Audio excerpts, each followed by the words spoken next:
Alright, so episode the third of this early game voyage through the lands between as we go to take out Margit the Fell. So we're going to do a quick upgrade of our flasks with the golden seed that we got outside the fort, and then we're going to do a level up and we're going to start upgrading vigor here to bring up our health a little bit. Now in that last episode, we had heard some howling in the woods. We're going to go on a little quest to close out what that was about. So we're going to head back to the Church of LA where Kale, the Santa Claus merchant, is at. We're going to tell him about the howling in the woods, and he's going to teach us how to snap our fingers because we started out with 7 intelligence and are that dumb that we didn't know how to do that. Also, while we're here, we're going to take advantage of the little anvil that's next to him and do our first upgrade on our Lordsworn's greatsword. We have been finding these smithing stones. We're going to use one of those and some of the runes we've been picking up to upgrade that. Then I'm also going to sell a bunch of crap, so inventory's been getting a little bit cluttered here.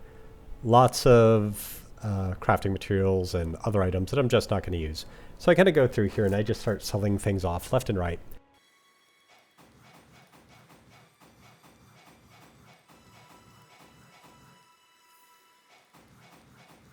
Then we're going to head back to the Site of Grace after we've had our inventory clean out here. And we're going to level up again, this time going into a point of endurance. I also take the opportunity at the Site of Grace here to start using the stash system. So it's just called the chest. So I'm going to take some of the items which I didn't quite feel comfortable selling. Maybe I'll change my mind about how I want this build to go and I might use them and just start storing them in the chest. Try to keep your inventory clean if you do any hard swapping of weapons ever. It's better to keep it clean just, so it's easier in the midst of combat to find something you may want to switch to. Then we're going to hop back to the Fort Height Site of Grace, and we're going to go find as furries go, he's alright. Less of a perv than most. But we're going to go talk to a furry. So Blaidd, the half-wolf, shows up on our map back at the area where we heard the howling. So we're going to run back there really quickly, and we're going to use our newfound gesture.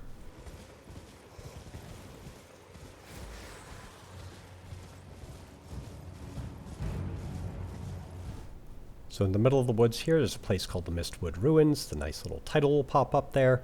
And at the top of one of the towers is Blaidd howling away. So you go into the gestures menu, you browse around until you find the snap gesture, and you do one of those, and he will hop down and start talking to us. He's going to go tell us he wants to hunt someone down. Doesn't really give us any sense of where that person is, but I'll show you where to get him. There is a talisman that if you need it to sell is down in the under basement of the Mistwood Ruins there. I forgot to get it. I think it's an axe talisman, makes charged attacks better, I think.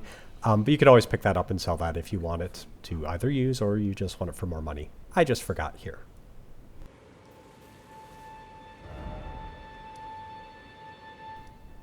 At the Fort Height Site of Grace, we're going to start heading in a vaguely southwesterly direction here. And as we start riding Torrent up in this direction, off in the distance, we'll see a series of sarcophagi on the ground, this little kind of like rune graveyard. These are scattered throughout the lands between. You can usually see them on the overworld map, and they are a great source of golden runes, which, at least in the early game, are fantastic for helping you to level up and buy new gear. This one is protected by a pack of Blaidd's second cousins, so we're just gonna, we're not gonna tell him what we did to his family, but we are gonna pick up those golden runes that they're guarding. It is a common theme in these opening areas where the sarcophagi graveyards are protected by wolves. I'm sure there is some interesting lore video somewhere about that, between the connection between wolves and these sarcophagi graveyards, but I'll leave it up to ponder on the ramifications of that. There's a lot of wolf theming stuff related to the protectors of the Empyreans and all that. Don't know what that says about the people in the graveyards here. And the fact that they leave a bunch of golden runes, but I'm sure there's a lore video about it somewhere. There's a lore video for everything these days. And they're fun to listen to anyways, lore videos. When you're at work and you need something in the background, listen to those. It's what I do. And I'm just staying on Torrent to take out the wolves here. No real reason to go down on foot to take down a pack of them when you can just kind of kite around the edges and sweep your sword through them. Pretty easy, and the reward for getting all these runes from the sarcophagi is pretty good.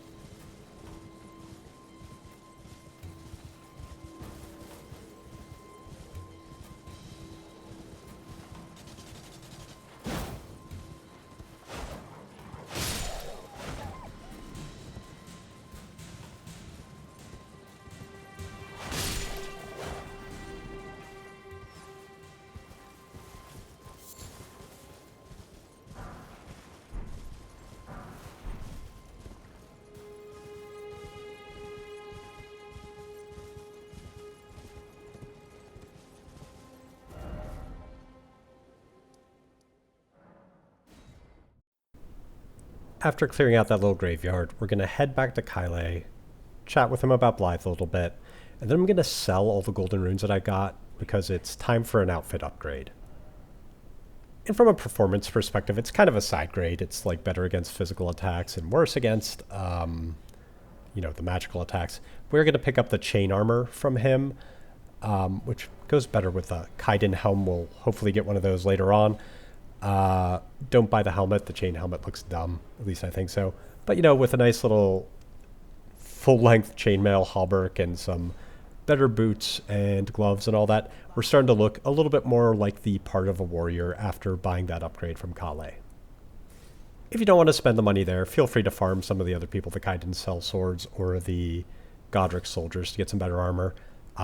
Money's burning a hole in my pocket, so I just go and get this. And I kind of like how it looks. Pretty Viking-y. And don't forget to sell your own armor back to him when you're all done. The old armor, the prophet gear that you start out with. You're not going to be going back to it in all likelihood, so get the money and run. And it's time for us to start doing some boss fights here, and we're going to start working our way towards the guy we want to help Blaidd with. There's a boss on the way to it, as well as a huge caravan, so we're going to hop back towards the south end of the Gatefront Ruins, and we're going to start riding our horse down the road here. Note that I wait until it's daytime. There is a nighttime boss that shows up on this bridge. He's going to be still a little bit hard for us right now, so I'm going to make sure I go down in this area during the daylight, so wait until daytime in the at one of the sites of grace, and then start heading towards the south across a bridge here. Well, kind of east-southeast-ish sort of direction, I guess. Going to fight my way through some people that I've already taken down before on the way there, and eventually we will work our way towards a caravan with a couple of giants pulling a little treasure in a cart.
So these giant guys here, I think they're actually trolls, but they are the babiest of the giants in this world, the trolls are.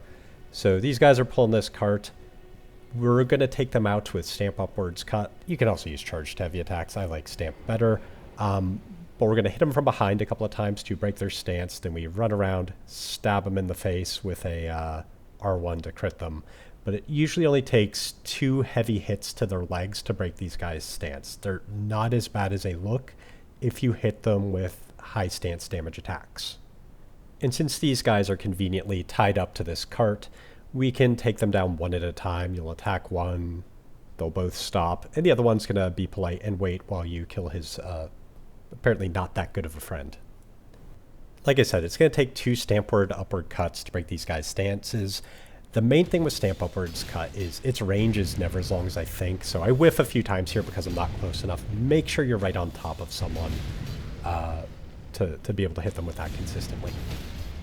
So when large enemies like this have their stance broken, they will get a glowing spot. That's where you need to run to crit them. So we're going to run to his face and tap R1 to do a crit against him. It's not going to quite kill him, but then all we need to do is kind of hit him one more time in the legs to take him out, which I just do using a charged heavy there. Then we're going to repeat that recipe against his buddy.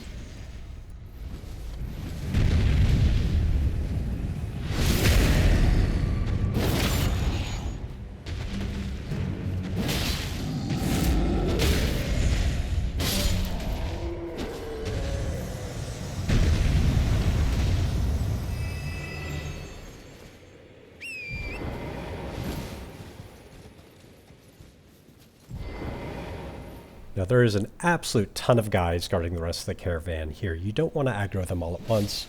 I'm going to try and sneak up on the first guy here, and then I'm almost going to get killed by the Kaiden sellsword here. Then I heal up, get back on Torrent, and just, you know, usual recipe using those kind of heavy R2s and L2s to kind of take him out. Going to use that recipe against the rest of the caravan soldiers here too. Just cutting around the edges of them and using heavy attacks from horseback to take them down. There's an axe in the back of a caravan there as well. Pick it up if you want to either use it or sell it. I think I just forget to do it here. Don't know why.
Riding Torrent up a little hill nearby, there's another group of crucified people surrounded by soldiers. There's a treasure at the bottom. This one's worth picking up. It is a gold pickled foulfoot. Those give you bonus rune acquisition for a while. Those are great for when you're taking down a tough boss. Pop one of those right before they die and you'll get a ton of bonus runes.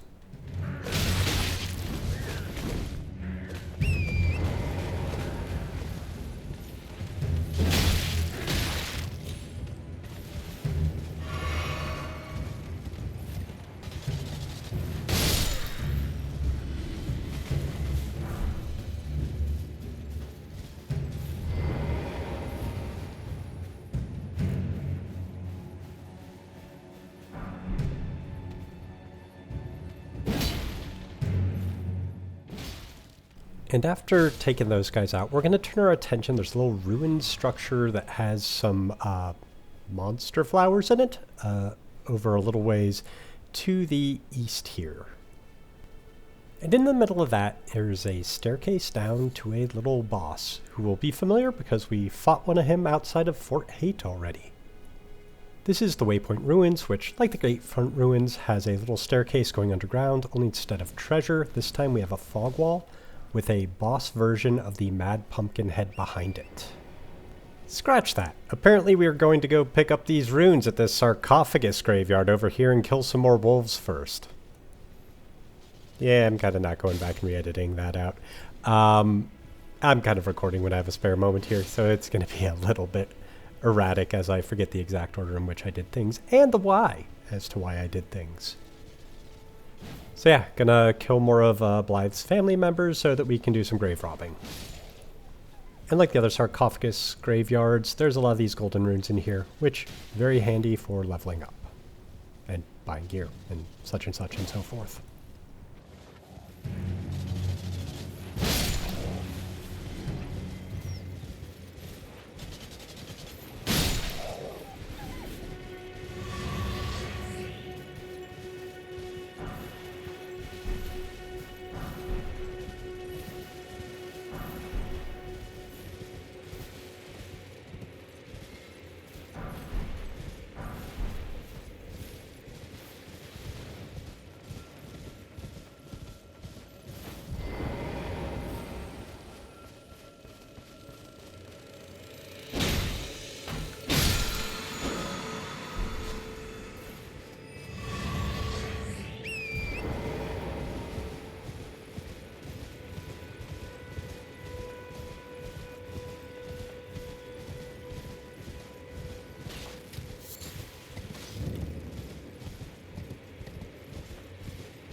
So yeah, now apparently I'm going to go out of my way to kill a horse. I was probably pretty drunk by this point, yeah. And I actually now remember to get the axe out of the back of the wagon here that I mentioned earlier. Get it, sell it, even if you're not going to use it.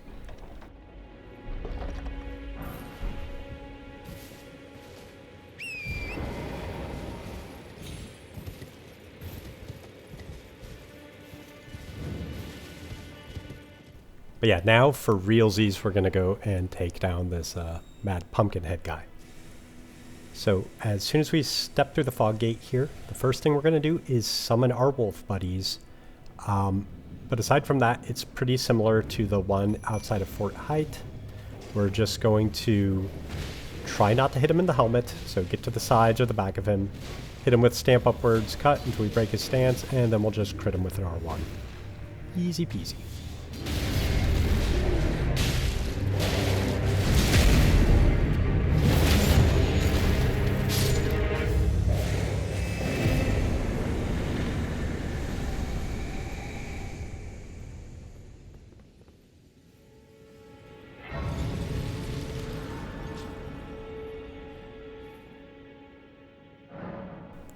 In between the caravan and the boss, we get up a whopping 4 levels here. I'm going to put 2 into Vigor and 2 into Endurance to continue making our little hero here a little bit tougher.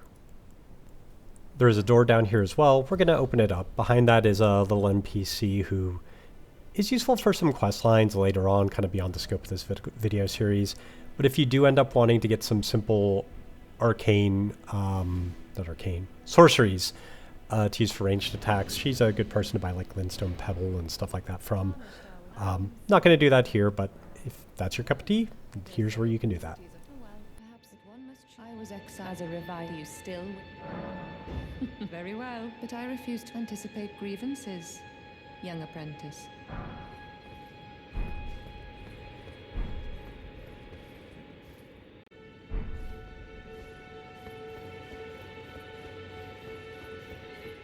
So we're going to pop out of the Wayfront ruins after talking to her and continue our voyage to the south.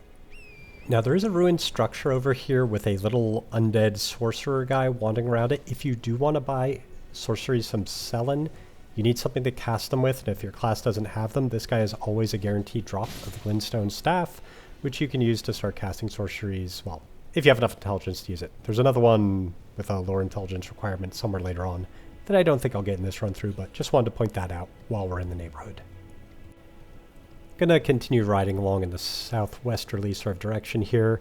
Pick a fight with Kaiden Sellsword to see if I can kill him and steal his hat. I don't get lucky this time either, still no free hat.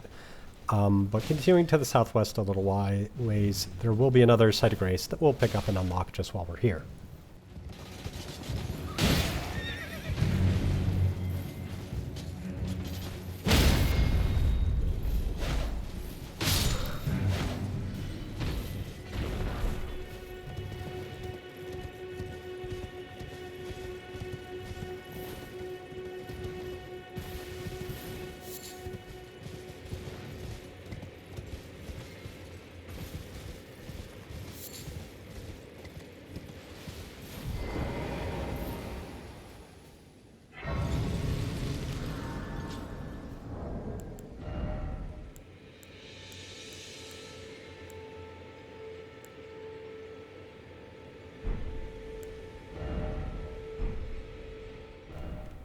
While I'm there, I remember that I have a bunch of those golden runes from that graveyard that I picked up, and I spend one of them to level up and up another point into vigor here.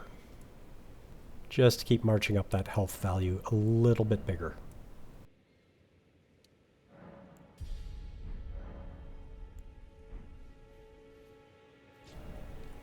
I've been talking a lot about fire pots this whole time, and I haven't actually used them, so I actually remember here to craft some up and just do a little bit of rearranging. Gonna put the fire pots that I do craft down in my equipment slots next to my red and blue flasks. Then gonna put my flask of Wondrous Physic into my pouch.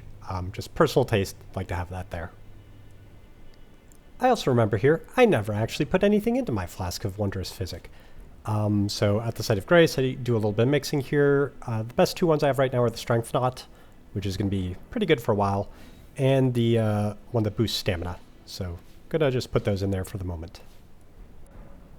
Gonna head up this little hill towards the south. There's a clump of crucifixes with some soldiers in a golden rune. Gonna pick that up on the way. But up in the distance here, there's a bunch of these ruins caterpillars with these purple glowing eyes that we'll see. They mark the perimeter of an Evergaol, which is something you can go into to fight bosses. And this one in particular is going to have the boss in it that Mr. Blaidd wanted us to find.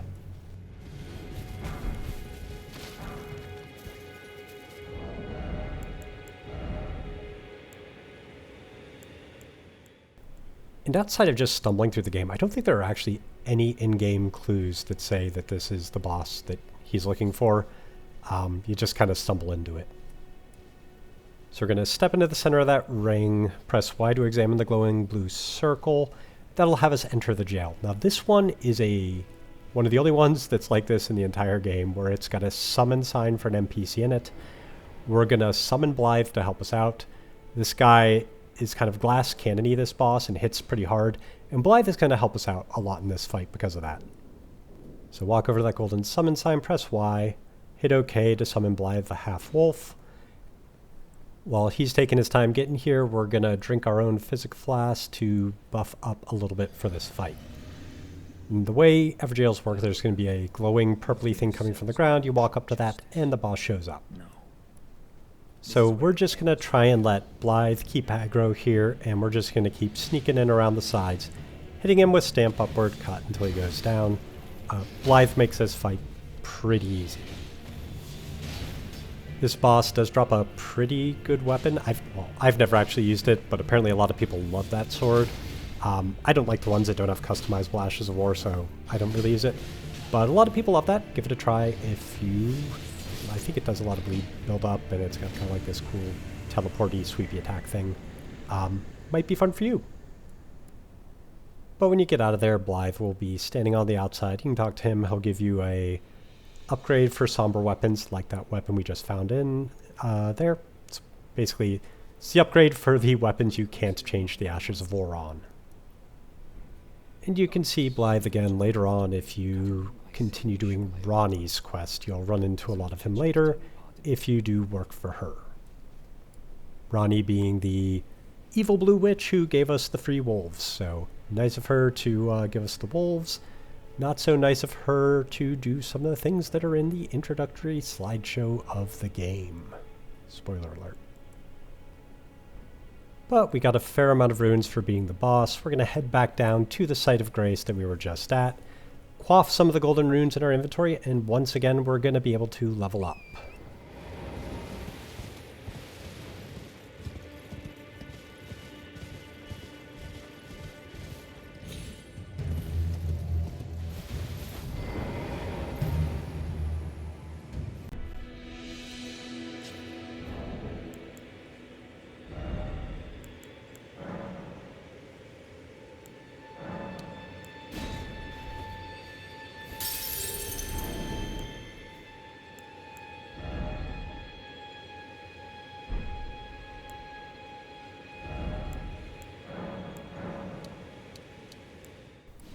This time will be endurance, so both vigor and endurance will now be at 14.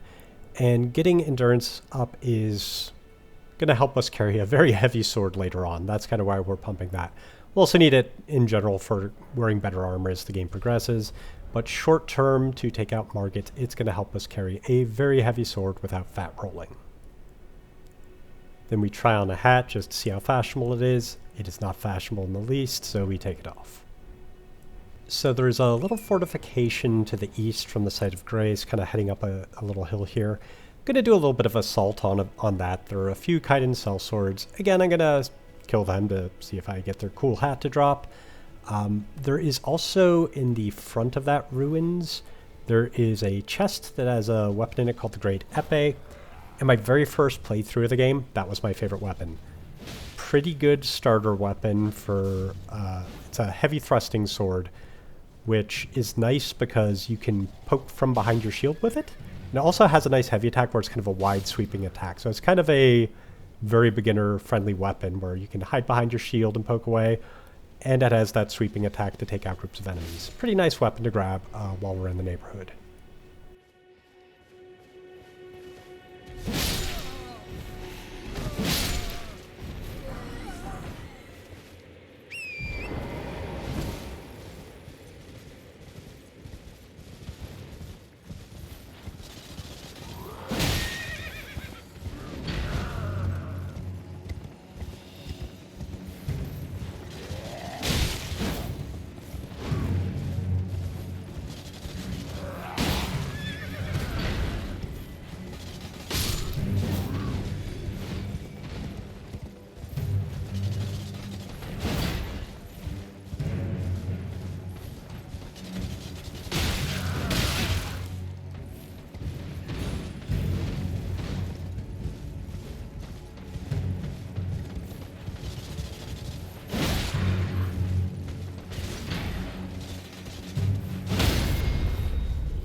So after taking down the sellswords in the front and getting so sad that they didn't drop their hats, I'm going to kind of jump across a little bit of a gully and then come up the back of the camp.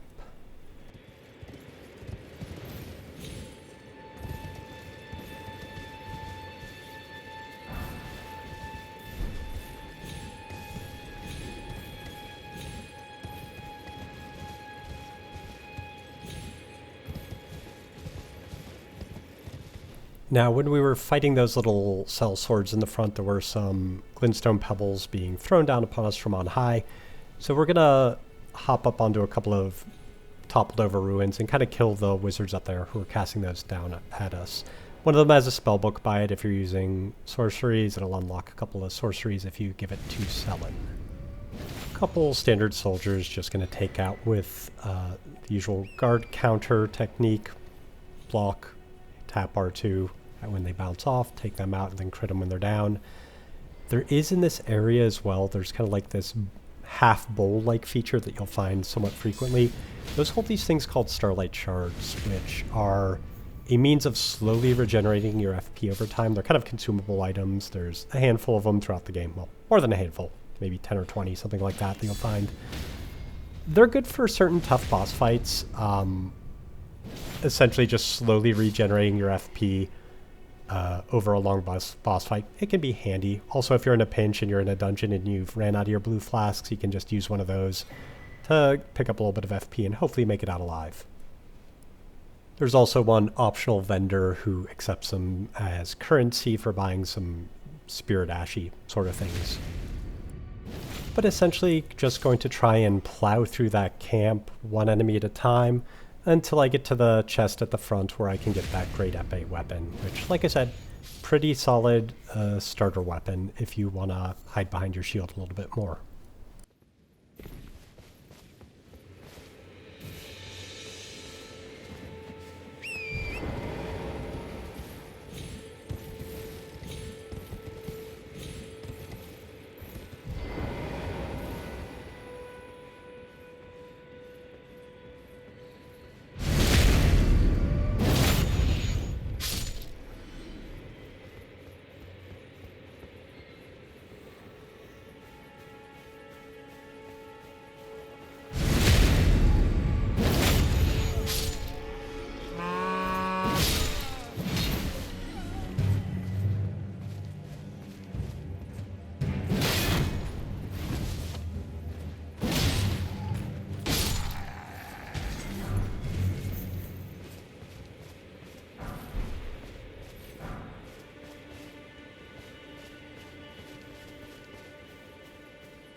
After that, we're going to hop on Torrent and head to the south.